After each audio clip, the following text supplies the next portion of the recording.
¿Cómo empezó este fin de semana? Porque como les digo, hubo muchas cosas que involucran también y mucho al presidente, a su gobierno y la situación desastrosa que está viviendo este país. Pero este fin de semana arrancó con una declaración del presidente durante su discurso en el evento de festividades de provincialización del Guayas. ¿Tienes el videíto que lo publicó Lupa Media, Esteban, por favor, que tiene que ver con la supuesta reducción de la violencia en la provincia del Guayas?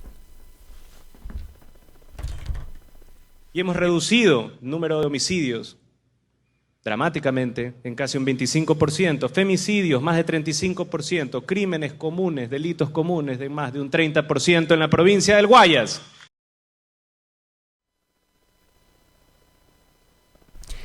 Lupa Media dice que esa información en la cual el presidente dice y saca pecho del resultado del, me imagino, Plan Fénix, ¿no? Y es falso.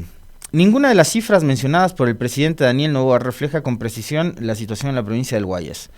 Aunque las cifras de femicidios y homicidios intencionales han disminuido respecto del 2023, los porcentajes no son correctos. Además, al revisar otros delitos como robos, por ejemplo, la reducción es menor de lo señalado por el presidente, mientras que los casos de extorsión, secuestros y secuestros extorsivos han aumentado en lo que va del año respecto al 2023.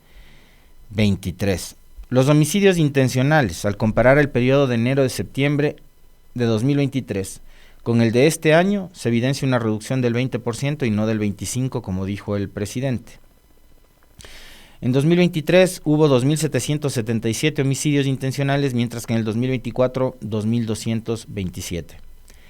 Femicidios. La provincia de Guayas registra una disminución del 22% en femicidios, según datos de la Fiscalía General del Estado. Sin embargo, no es una reducción de más del 35%, como asegura Noboa. De hecho, a octubre del 2023 los casos de femicidio fueron 18, mientras que en ese mismo periodo de 2024 se reportaron 14. Otros delitos comunes. El presidente Noboa aseguró que los delitos comunes han disminuido en más del 30%, aunque no especifica cuáles delitos considera comunes. La data disponible hasta septiembre de este año señala que los robos han disminuido en un 16%. De enero a septiembre del 2023 se reportaron 24.315 casos en Guayas y en ese mismo periodo del 2024 fueron 20.340. Por otro lado, las extorsiones han aumentado un 40% en Guayas. De enero a septiembre del 2023 fueron 13.505, en el 2024, mismo periodo, 18.921. Los secuestros también aumentaron en un 32% en ese mismo periodo, pasando de 1.111 a 1.462. Los secuestros extorsivos son los que más se han incrementado, en un 47% comparado con 2023. El año pasado fueron 978 casos de secuestro extorsivo y en el 2024 la cifra asciende a 1.433. Es decir, en ninguno de estos delitos hay una reducción. Mentira lo que fue a decir el presidente con respecto de la supuesta disminución de la inseguridad en la provincia del Guayas durante un evento organizado por la prefectura de esa provincia, a la cual fue invitado el presidente Daniel Noboa. ¿Qué más? Eso pasó el viernes. Ahora el sábado. El sábado los ecuatorianos estábamos con la expectativa de los anuncios que hagan desde el Ministerio de Energía, porque la situación en los embalses del Austro, Mazar, Paute, no es la mejor, la condición en la que están las centrales hidroeléctricas, que son las que se encargan de dotar de energía a todo el país, ¿no?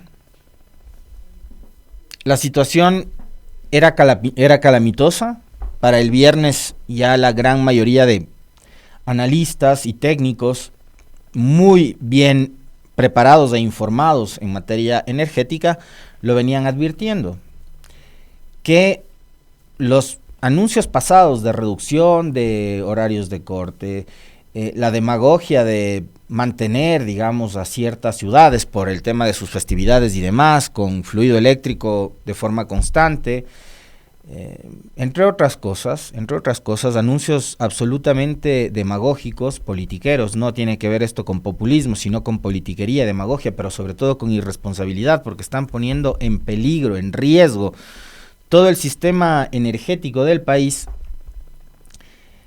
Nos iba a pasar una factura, y evidentemente esa factura nos llegó el fin de semana, cuando a partir de la divulgación de un informe de SENACE se conoce sobre la verdadera situación que está enfrentando en este momento el país. La situación energética, recogen los medios de comunicación, sigue agravándose, y el país podría prepararse para enfrentar cortes de luz de hasta 12 horas, que es lo que ya empezamos a vivir desde ayer. Incluso hay sectores en donde tienen fluido eléctrico apenas 3 horas al día. Es decir, los cortes no son de 12 horas, sino son de hasta 21 horas o 22 horas. Porque hay, y he leído a muchas personas, muchos de ellos incluso periodistas, que nos decían que este era un mejor país, que ahora tienen 2 horas al día electricidad. ¿Qué significa eso? Que durante 22 horas en el día, estas personas pues no tienen la posibilidad ni siquiera de cargar el celular.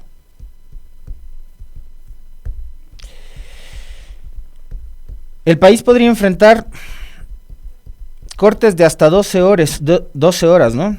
Esta decisión, anunciada por el Ministerio de Energía y Minas, responde a una alerta emitida por el Operador Nacional de Electricidad, SENACE, que advierte sobre la posibilidad de un colapso energético en el sistema nacional si no se implementan medidas de racionamiento urgente. Es lo que nos queda, no nos queda nada más. No hay otra salida, no hay otra solución. Porque lo otro es encontrarle una respuesta inmediata a ese déficit de, ¿cuántos son a esta hora ya? Por encima de los 3.000 megavatios. ¿Y de dónde nos vamos a sacar esa electricidad? Si además tenemos tan poco tino y tan poco tacto para manejar las relaciones internacionales, que el propio presidente se lanza a adobes como aquel de la entrevista con Rafael Cuesta en TC Televisión, ¿no? Diciendo que si Petro se ha mostrado pues muy solidario a través de sus redes sociales, debería ser el primero en ayudar al Ecuador. Entonces, con esa falta de tino y con esa falta de tacto, va a ser muy difícil, ¿no?, que se encuentren soluciones a corto plazo. Según SENACE, la crisis ha sido exacerbada por el bajo nivel de agua en el embalse que abastece a la central hidroeléctrica Masar, parte fundamental del complejo hidroeléctrico Pauta Integral. Esta situación ha afectado gravemente la capacidad de generación y regulación de energía en el mayor complejo energético del país, poniendo en riesgo la estabilidad del sistema nacional interconectado. SENACE ha alertado que si las condiciones actuales persisten, será necesario incrementar los racionamientos de manera no programada en todo el territorio. Las restricciones en la operación de las centrales hidráulicas nos obligarán a incrementar los racionamientos de forma no programada, indicó el operador. Además, se ha solicitado al Ministerio de Energía y Minas y a las empresas distribuidoras implementar un racionamiento del 41% de la demanda total del país diariamente, lo que se traducirá en cortes de entre 12 y 14 horas al día en diversas zonas. Cortes que además han hecho que no se respeten los horarios a los cuales los ciudadanos, las ciudadanas de este país, se han tenido que ajustar para planificar su vida cotidiana. Saber a qué hora, por ejemplo, van a tener electricidad para poder prender las computadoras y poder trabajar. O quienes tienen cocinas de inducción para saber a qué hora pueden cocinar. O saber si van a poder seguir comprando alimentos para poner de tal hora a tal hora los mismos en la refrigeradora antes de que se pudran o se dañen. Y así por el estilo, ¿no? Que los niños tengan un momento de distracción para poder conectar sus consolas de juegos de video, qué sé yo, o prender las computadoras y hacer sus deberes. Esto es impresionante, es de locos, y esto es inaceptable desde todo punto de vista, porque ¿quién puede vivir así en serio? Y ahí que ojalá el gobierno, en los pocos meses que le quedan en funciones, espero que sean pocos los meses que le quedan a Novoa en funciones, de aquí hasta mayo del próximo año, esté pensando en un buen programa y una buena campaña, además, para resolver los problemas relacionados con la salud mental de los ciudadanos, que de hecho es un asunto que viene siendo ya muy delicado desde la época de la pandemia. Pandemia, por un lado, encierro, confinamiento, todo lo que significó ese proceso tan terrible que vivió todo el planeta, y después todas las crisis que hemos tenido que enfrentar como país, porque además del Ecuador ha sido crisis tras crisis, no solo sanitaria, sino de inseguridad, de violencia, de crisis económica, crisis social, crisis política, cambios de gobierno, nuevas elecciones, en fin, y ahora tenemos que soportar esta crisis de los apagones. Entonces, ojalá, frente a todas estas circunstancias, el gobierno esté pensando, pero ya, ahorita. Esto es para ahorita, no es para después de 3, 4, 5, 6 meses o un año. Programas de salud mental para ocuparse de la gente que ahora mismo está desesperada, que ya no sabe qué hacerse y que tiene que buscar cualquier otro tipo de distracción el fin de semana, y entre semana es, digamos, puede resultar a ratos más complicado o menos complicado dependiendo de las actividades laborales a las cuales se dedique. Puede ser que en su oficina, en su trabajo, en su fábrica sí haya luz y sí pueda ser productivo y pueda trabajar las horas por las cuales además la planta de energía de la oficina, de la empresa, esté operativa, porque además eso está pasando ya. Hay empresas que están alertando, leía yo la de un medio de comunicación este fin de semana, una radio colega de acá de la ciudad de Quito, que se dedica al periodismo deportivo, que alertaba que han tenido que cortar las transmisiones porque la planta generadora del edificio donde están ellos ubicados ya ha sufrido desperfectos, porque tampoco puedes tener, lo que nos decía hace algunos días, me parece que fue el ingeniero Rivadeneira, no puedes tener un generador prendido las 24 horas, ¿no? O todos los días durante 12 horas. Y a eso habría que sumarle todo el daño ambiental que estamos provocándole a nuestras ciudades, ¿no? Y al propio país, con estos generadores que funcionan con combustibles fósiles, ¿no? Con diésel, con gasolina, en fin. Y mientras el país se enteraba de que íbamos a ese escenario catastrófico, devastador, de jornadas con apagones de entre 12 y 14 horas, e incluso más, porque ya les decía yo que les leí incluso a periodistas que en buena medida han sido también acólitos de todo lo que hemos vivido en este país durante los últimos 7 años. Decir que han tenido apenas 2 horas de energía durante el día, de verdad. Mi solidaridad con ellos, aunque se lo han buscado, pero mi solidaridad, porque ¿quién puede vivir así? De verdad, ¿quién puede vivir así?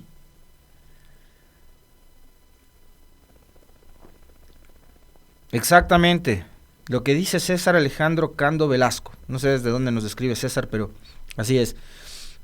Son generadores de emergencia, son temporales. No puedes tener, pues, prendidos de esos generadores 14 horas, 16 horas o 24 horas. Y antes de pasar y avanzar en los otros temas que quería conversarlos con ustedes, sí hay que comentar también la cantidad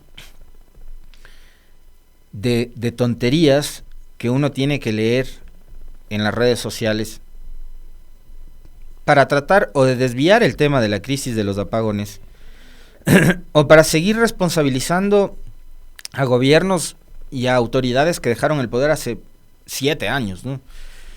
Entonces había uno de los más avesados, ¿no? De esos que no le tienen miedo a la vergüenza pública, al escarnio público y a quedar mal en público, que decía en estas palabras: ¿quién fue el estúpido que nos dijo que compremos cocinas de inducción?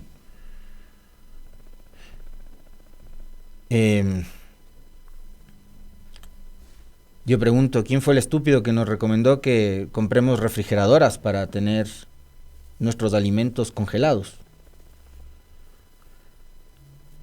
O respiradores y equipos médicos que funcionan con electricidad, que no funcionan a gas, ni que funcionan con carbón o con leña.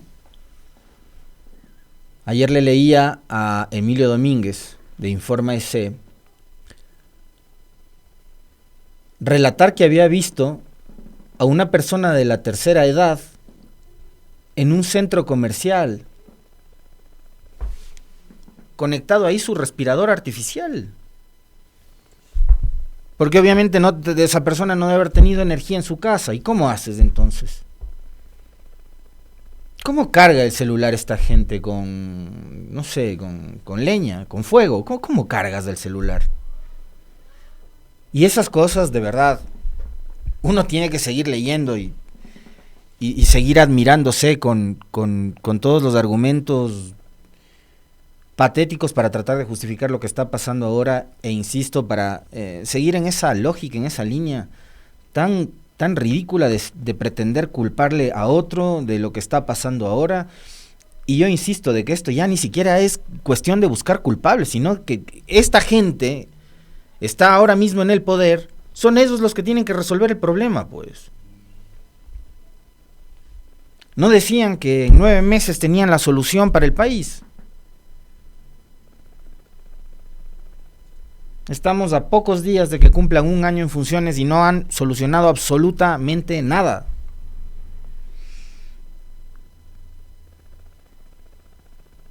Exactamente lo que dice Washington Cabrera, que nos escribe desde Machala. Además, porque es que en la nota que les leí hace un momento, la propia gente de SENACE lo dice.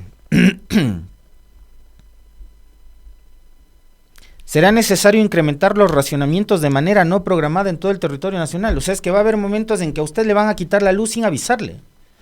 Y obvio, no se van a cumplir los horarios. Y le alteran toda la vida y toda la planificación y le convierten la cotidianidad que antes era medio normal en este país, porque no puede ser normal tampoco, con la ola de violencia que vivimos, en un caos. Han convertido en un caos la vida de la gente. Y son cero empáticos.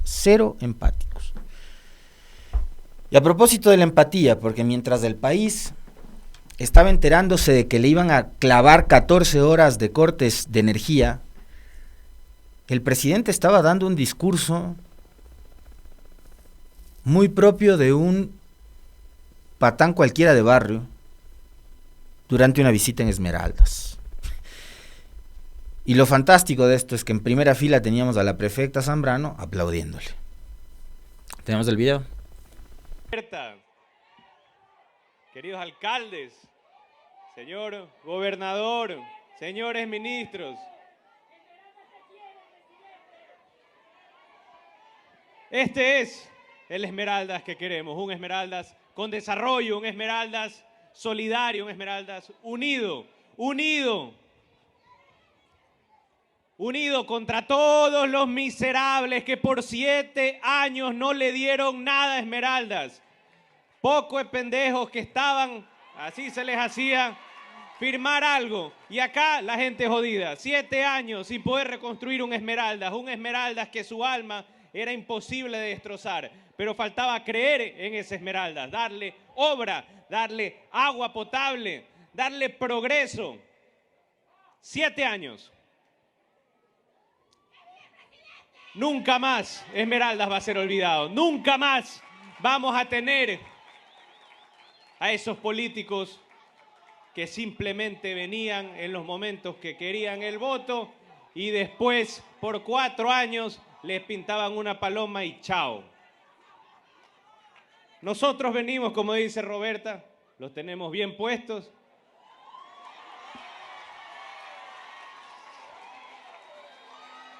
y tenemos el vigor de carpintero, por lo menos 3 palos pegamos.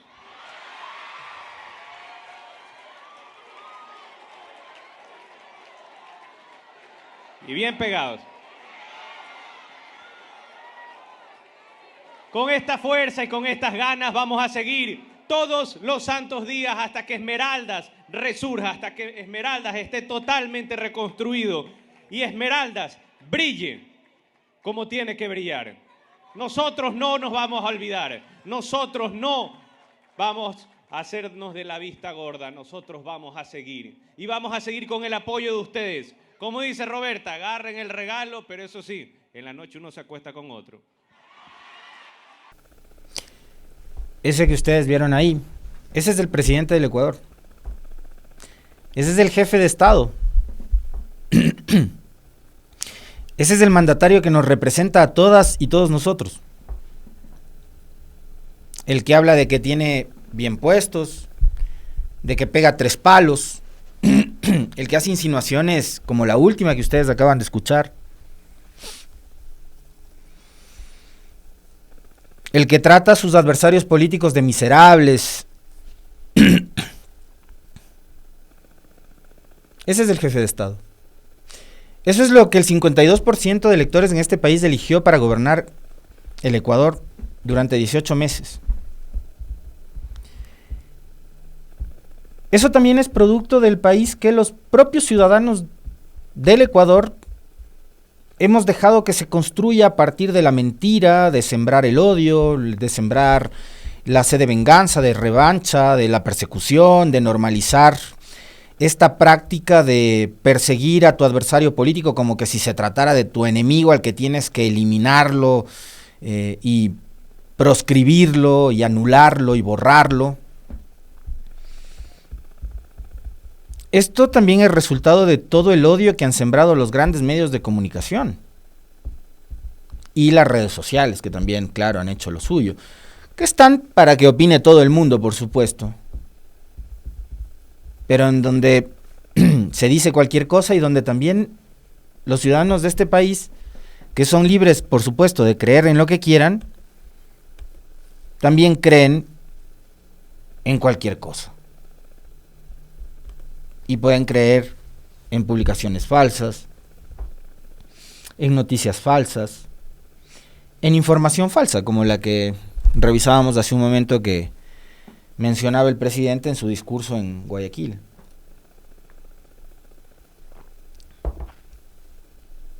Pero a ese señor que ustedes le acaban de escuchar, es el que tiene en las manos los destinos de este país, por lo menos hasta mayo del 2025. Lo deseable es que en adelante no sea él, ¿no? Y eso corresponde únicamente a los electores. Hay que apelar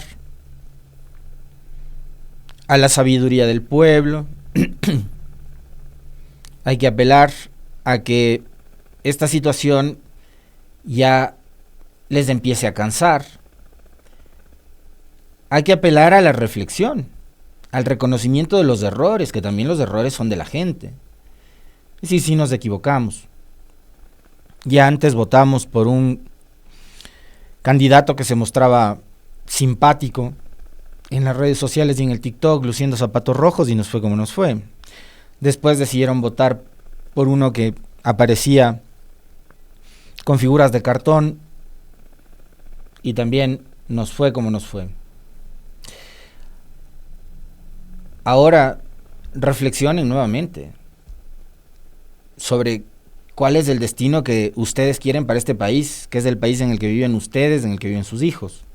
Si esto es lo que queremos para los próximos 4 años, yo les repito lo que dije cuando empezaba el comentario, no quiero esto, 4 años más.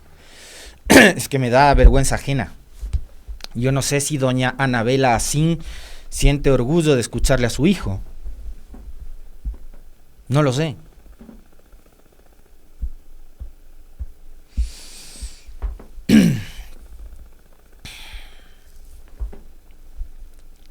Y mientras el hombre estaba recibiendo los aplausos que recibía en Esmeraldas, el país estaba sin luz.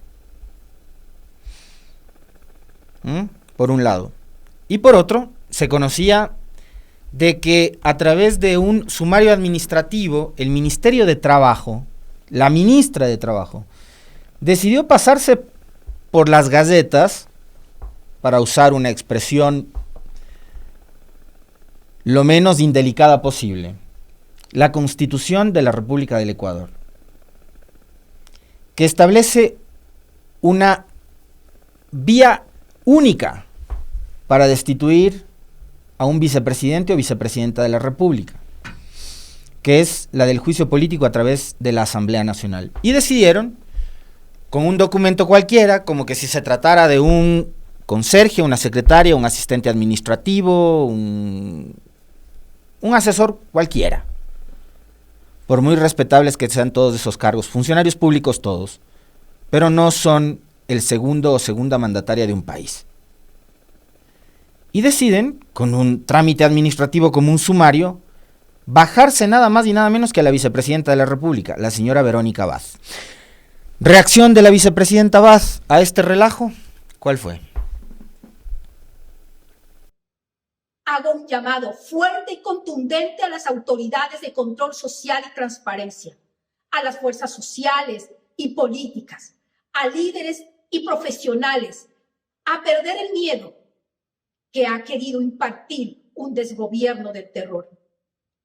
A la Fiscalía del Estado, sobre esta rogación de funciones y otros delitos de una barbarie histórica.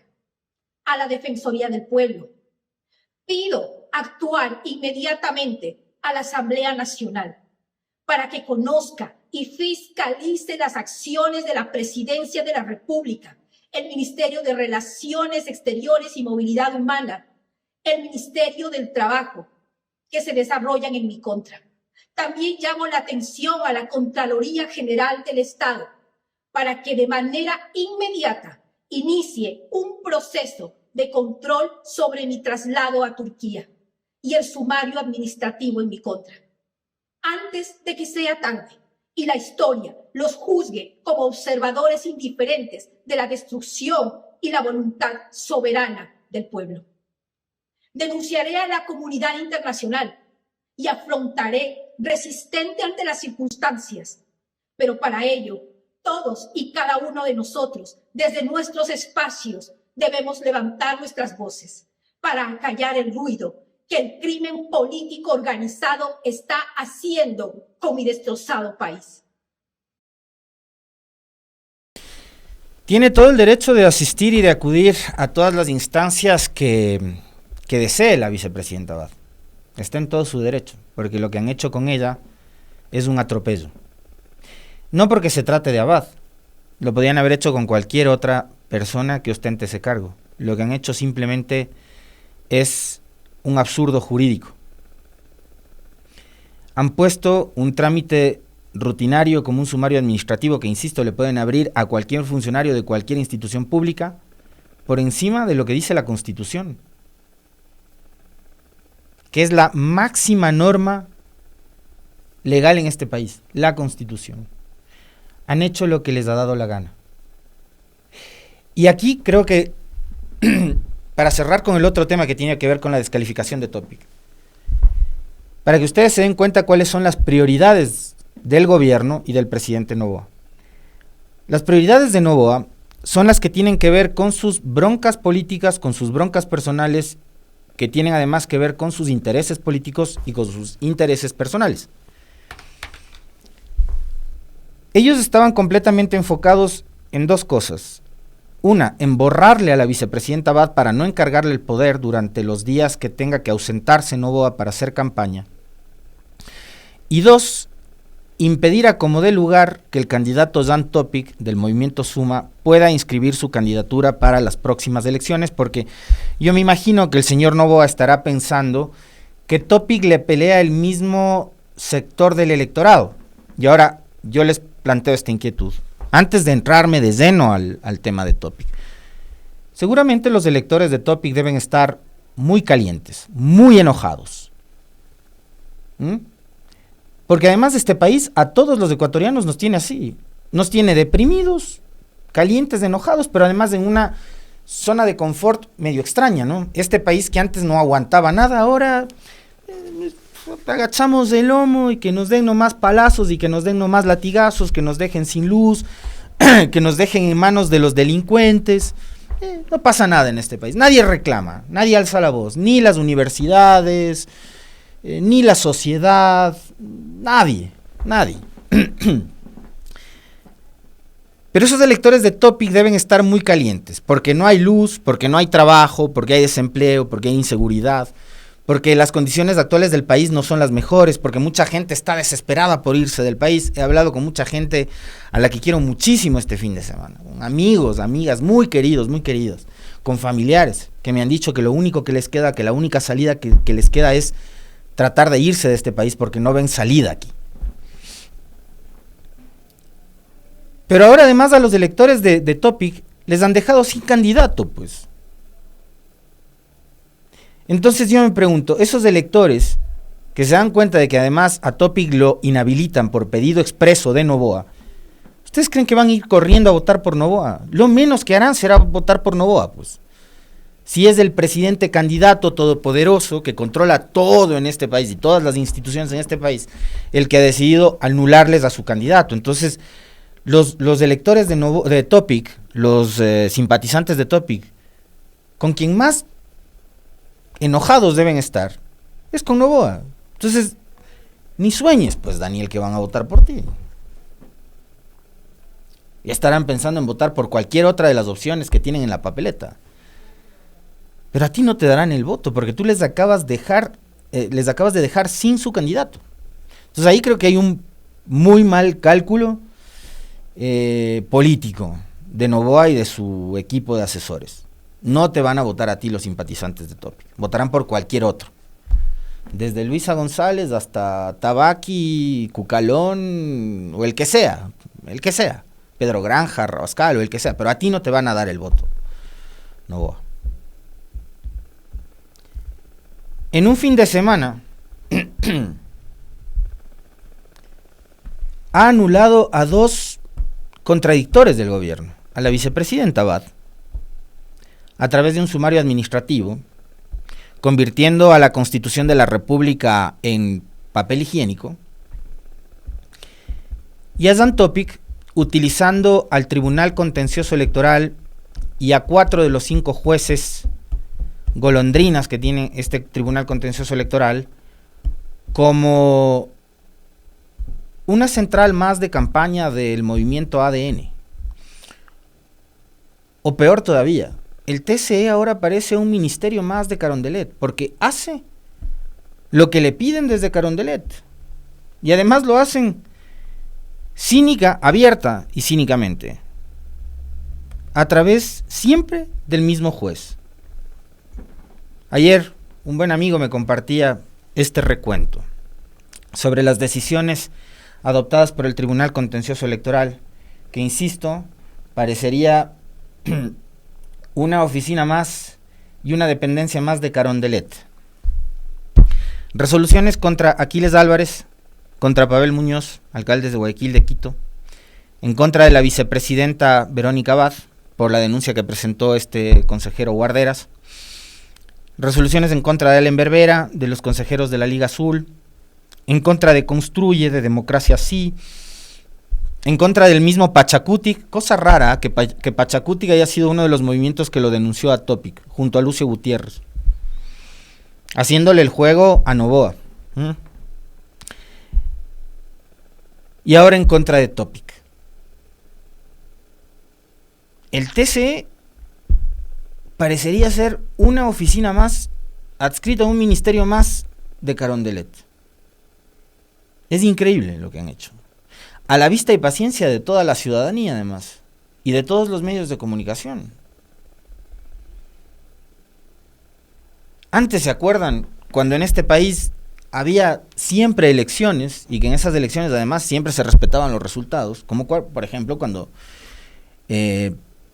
la Revolución Ciudadana en esa época, Alianza País, perdió en simultáneo las alcaldías de Guayaquil, Cuenca y Quito. Ahí nos decían que estábamos en dictadura. ¿Y ahora? ¿Qué es lo que estamos viviendo? el goce pleno de los derechos políticos cuando, por ejemplo, suspenden por 5 meses a la vicepresidenta de la República porque les da la gana, por encima de lo que dice el marco constitucional de la República, cosa que a esta hora, por ejemplo, no ha sido respaldada por ningún abogado de los que yo he leído en las redes sociales. No hay uno que justifique la barbaridad que han hecho con Verónica Abad, más allá de que la señora Abad nos caiga de lo peor, porque creemos, en mi caso particular, de que la señora es probablemente de los peores cuadros políticos que ha conocido el país en los últimos años. Pero quien la puso en ese lugar, además, como les he dicho siempre, es el propio Daniel Noboa. La señora Abad no apareció de la noche a la mañana por obra y gracia del Espíritu Santo. A la señora la pusieron como compañera de fórmula Noboa y su combo, que no la conocían, y es problema de ellos, pero ellos fueron los que la pusieron de vicepresidenta. Y ahora, ilegalmente, inconstitucionalmente, ilegítimamente, la están sacando del cargo durante 5 meses para evitar encargarle la presidencia cuando corresponda. Ahora, si me preguntan a mí, les voy a decir lo mismo que les dije después de la primera fase de esta suerte de escaramuza que se ha abierto y que todavía no sabemos ni siquiera por qué, cuál es la razón de la pelea entre Noboa y Abad. Ahí hay una bronca personal que en algún momento el país tendrá que conocer la verdad, por qué fue. Y a quién le ha montado además una serie de fake news, ¿no? La última tuvo que ver con las supuestas cuentas del hijo en paraísos fiscales, en cuentas offshore y demás, que no se ha comprobado si es que esos documentos eran reales o eran falsos. Parecería que eran falsos, ¿no?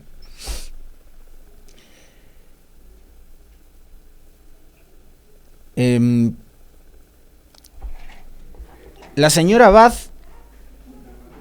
debió haber renunciado el primer día en que fue humillada, cuando le mandaban muy lejos a una misión imposible. Y así se hubiera evitado todos los malos ratos que ha tenido que soportar durante todos estos meses, incluido el hecho de que hayan perseguido a su hijo y de que lo hayan encarcelado en La Roca y que lo hayan tratado como el peor de los delincuentes. Si es que hubiese renunciado y hubiese tenido un poco de dignidad. Claro que habría sido también haberle dado el gusto a Noboa, pero es que el gusto se lo ha dado durante todo este tiempo. La siguen humillando y sigue siendo víctima de violencia política. De esa violencia política en contra de una mujer que ella misma denostaba en época de campaña. Cuando se fue en contra del feminismo, cuando se fue en contra de los derechos humanos, cuando se fue en contra de causas como todas estas. Ahora ella ha terminado siendo víctima justamente de todo lo que antes denostaba, de lo que no reconocía o de lo que desconocía.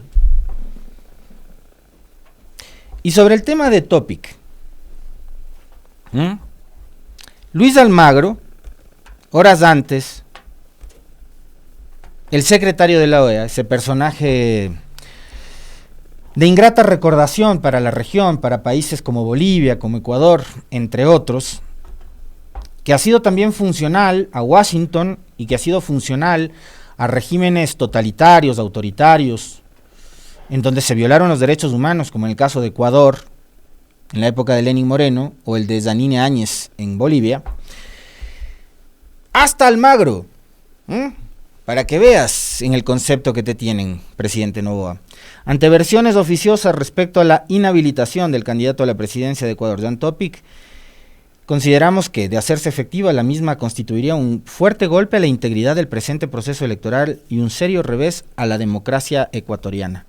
Esto decía Almagro, nunca mencionó al gobierno, nunca mencionó al Ejecutivo, pero el Ejecutivo fue el que salió al paso a responderle a Almagro con un comunicado emitido por Cancillería. No fue el Tribunal Contencioso Electoral ni el juez Torres, fue Cancillería. Ante las declaraciones del secretario general de la OEA sobre la supuesta inhabilitación de un precandidato presidencial, se le recuerda el principio básico de derecho internacional de no intromisión en asuntos internos de un Estado. El Gobierno Nacional del Ecuador respeta la independencia de poderes del Estado, entre ellas la función electoral, competente exclusiva para evaluar y decidir de manera independiente sobre procesos electorales y candidaturas. Y este comunicado debe ser el nominado al campeón del cinismo de los comunicados, ¿no? Porque nos hablan de el principio básico de derecho internacional. Ese mismo derecho internacional que violaron, que violentaron, cuando, por ejemplo, entraron salvaje, brutal y violentamente a la Embajada de México en Quito, para sacar a patadas a Jorge Glass con el cuento que dice que se iba a escapar. Ahí no importaba el derecho internacional, ahí no importaba el principio básico de no intromisión en asuntos internos de un Estado, cuando México, justamente, había decidido entregarle la categoría de asilado a Jorge Glass. Ahí no les importó el derecho internacional y la no intromisión. Se entrometieron, violenta, agresivamente, brutalmente a la embajada e hicieron lo que quisieron. Pero además, ¿por qué se siente aludido el gobierno y la Cancillería? Que salen ellos a responder si la responsabilidad estaba en manos del Tribunal Contencioso Electoral. Parece que ahí se entregaron de cuerpo y alma a los señores del gobierno.